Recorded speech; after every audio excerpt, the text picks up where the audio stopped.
Mainit na ang panahon pero ngayong araw ay makulimlim. Kahit paano ay medyo malamig.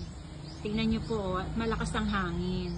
Ngayong araw ay gusto ko po sa inyo ipakita itong aking mga halaman na bagong order ko po ito from Thailand. Ito po ay mga Aglonema plants. Yan. From Thailand, pero ang hub po nila ay nandito po sa Jaén, Nueva Ecija. So doon po nanggagaling ang mga halaman ko na dinadala naman sa akin via Victory Liner Drop and Go dito po sa Bacoor. So ayan po, ipakilala ko po sa inyo isa-isa. Ito ang laki oh, tignan nyo po. Oh, sobrang laki niya na. Ito po ay si Mahasiti. Ang taba oh. Kaya nangangailangan na itong mairipat sa mas malalim. Kasi ang haba na po, medyo leggy na siya. So, kailangan maibaon to. Yung kanyang pinakasanga. Ayan. So, gagamit po tayo dito ng paso na patayo. Ayan. Ito naman po ay si Panama Red. Red Panama. Malago din siya pero tatanggalan ko to ng mga flowers para mas gumanda ang kanyang mga dahon. Ito po ay si Pink Dalmatian, isa sa mga semi-rare na Aglonema. Ito naman po ay si Frozen. Marami rin siyang bulaklak kailangan ko rin tong tanggalan maya-maya. Malago din siya actually at napakaliit naman ang kanyang pot, so isasalin din natin to sa medyo malaki-laking paso. At syempre, ang bidang-bidang Miss Thailand.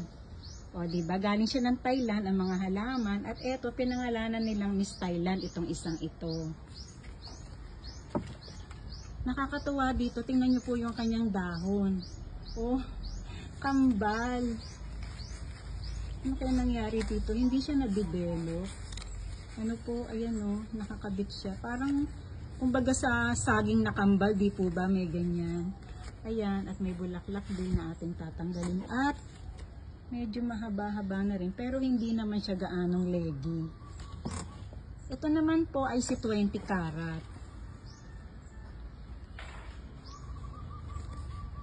Uy, meron na siyang isang anak dun sa tabi niya palalakihin natin yan. Hindi muna natin gagalawin. Kung may 20 karat, meron po tayong 10 karat. Ang ganda po ng dahon,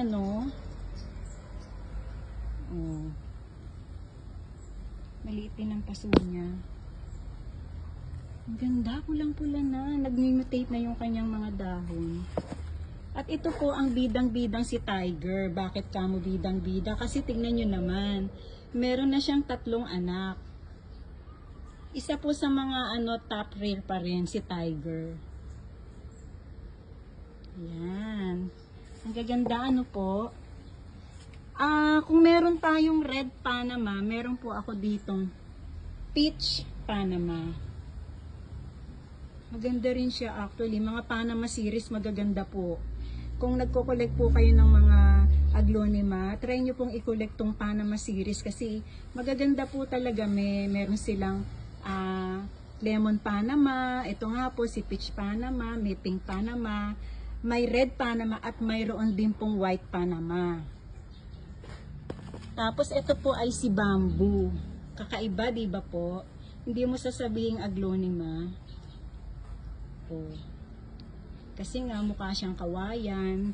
At syempre, itong maliliit na 4 na to ay mga previous po ng supplier sa akin dahil napakarami ko pong in-order Mamaya po ipapakita ko rin sa inyo yung mga philodendron plants na kinuha ko rin sa kanila. Ito muna. Magbabalik po akong muli. Maya-maya. Maraming salamat po sa pagsubaybay. Muli ito po ang The Late Bloomer. Happy planting!